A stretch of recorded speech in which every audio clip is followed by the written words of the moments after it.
Hello, my name is Andre Ignoffo. And my name is Raven Shaw.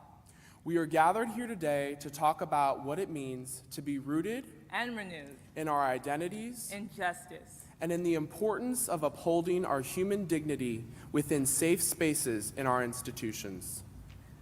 Who are you? I am biracial, half black and half white. I hear you, but really, Andre, who are you? Well, growing up, being rooted in my identity was challenging. My whole life, I have lived in a white community with my white family because my black dad and I are estranged. Even within my family, I faced obstacles with the invalidation of my identity and feeling heard. I have always been the minority, constantly questioned, judged, and tested by people, especially those who I thought had my back. I'll never forget the time at my cousin's end-of-year water polo party where he and his friends debated my peculiar genetic DNA as if I was an alien instead of his family. There was another time when my teammate told my best friend that he said the N-word, and yet my best friend completely neglected the issue. When I gained the courage to talk with my swim coach on what happened, nothing was done as I anticipated. So Raven, how am I supposed to be rooted in who I am? Because you see, when you are alone with constantly no one in your corner, being able to stand up and say no is one of the most challenging things that can be done. You know, come to think of it, no one has had my back. Not my cousin, not my supposed best friend, and definitely not my coach. Now, just because we're both black doesn't necessarily mean our experiences are the same. So Raven, who are you? I'm just a black girl trying to navigate a world that was not created for me. What do you mean by that? Well, like you said, my experience was different from yours. I grew up around a community that was and is unapologetically black. I've known since the moment I came out of the womb, this is me.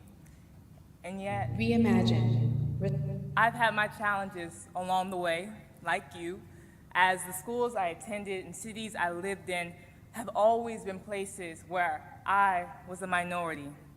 It's that time. I remember in the 6th grade, I wanted to stop wearing braids because someone said they looked like burnt curly fries. I laughed it off. It's in 7th grade where at recess, I overhear a kid begin to say the N-word, and I look at him thinking, I'm about to call him out, but he sees me. And before I could say anything, looks and says, it was just a joke. And I laughed it off again, because don't you see? It was always just a joke, right, Andre? Right, y'all? I mean, that's what I told myself, because what would the teachers do? It's a joke. What would the administration do? It's a joke. This is how the world works, I told myself. I just had to deal with it. But guess what? They were never jokes, but I couldn't understand that. I wouldn't understand that. So I wondered, how could I get to a place of not dealing with it, but facing it? We mentioned the hard parts of our backgrounds because, to be truthful, they are a part of who we are, our identities. Who are we? While we are rooted in this pain, as Father Brian Massengale mentions, the soul of black people and our oppression, we cannot deny and will never forget the constant joys we experience because of our race and our culture. We are both in leadership this year in the Black Student Union, an affinity space for black and brown students at our school, St. Ignatius College Prep, a Jesuit high school in San Francisco. I am co-secretary. And I'm co-president. The BSU has been a shared space where we've both felt seen and heard. Unfortunately, last year, the BSU experienced an anti-black sentiment from some students at our school. I felt as though my existence didn't matter, and it was hard for me to process the hatred we were experiencing, because for me, unfortunately, it was nothing new. During that time, we felt alone and isolated. But out of that hurt came unity within the BSU and a stronger community that everyone within could lean upon. We talked about who we are as individuals and as African Americans, but who are we as Ignatian leaders and Jesuit-educated persons? We are called within our faith to support those who are oppressed so that they will no longer be on the margins. I believe it is within all of our backgrounds and experiences that we seek to commit to justice. But what happens when we don't have the space or the people in power around us to voice the issues happening? I'm sure we've all had that internal voice that discourages us and tells us no one will listen. Well, let me put it this way. Committing to justice involves standing up to the majority, challenging a person or system of power, even if this can result in social alienation or judgment. However, this is a risk worth taking. In order for us to be rooted and renewed in who we are, we cannot falter in the face of injustice. You're right. As a society, we cannot hope to bring about change or progress without the help of everyone. Lila Watson, a Murray, Indigenous Australian visual artist, put it best. She said, "If you have come to help me, you are wasting your time. But if you've come because your liberation is bound with mine, then let us work together." What does this quote look like within our institutions? Maybe it's creating a unity council that invites students of various backgrounds to have a conversation on their experiences at your school. Or it's having a town hall meeting to call out your school if it's not committing to the value of belonging.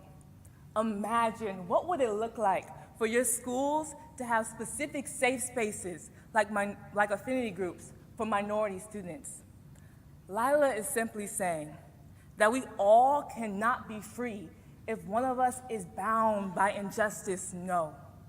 It is when we are united as one that true freedom occurs. We must work together, no matter our positionality, because our freedom is intertwined with each other. If we ever hope to one day live in a world where we are rooted in our individual identities, we all must be rooted in our collective identity as human beings. Like Father Boyle said at last year's IFTJ, there is no us and them. There is only we. And let me tell you, we cannot do this alone. The BSU showed Andre and I that. We together in this room can show each other that. So ask yourself, what are we doing in this space together as a whole here at the Ignatian Family Teach-In for Justice? Carrying all of our identities to this space, when we go back to our various institutions, what will we do to make our voices heard, to uplift the voices that don't get heard? Now, let us be clear. We ask you all these questions not for you to look at our school as a model, because we're far from perfect. Rather, see our stories as a journey to being rooted in who we are and to being renewed through acts that prompt us to commit to action within our institutions. So, let's verbalize and say these questions together to acknowledge and uplift all the voices in this space. Say, who am I? Who am I? Who are we? Who are we? Who do we want to be? Who do we want to be? We must ask ourselves these questions because it is the answer to them that we must hold deep in our hearts with compassion. So when we ask, who are you? Best believe we hear you. Best believe we see you. Thank you.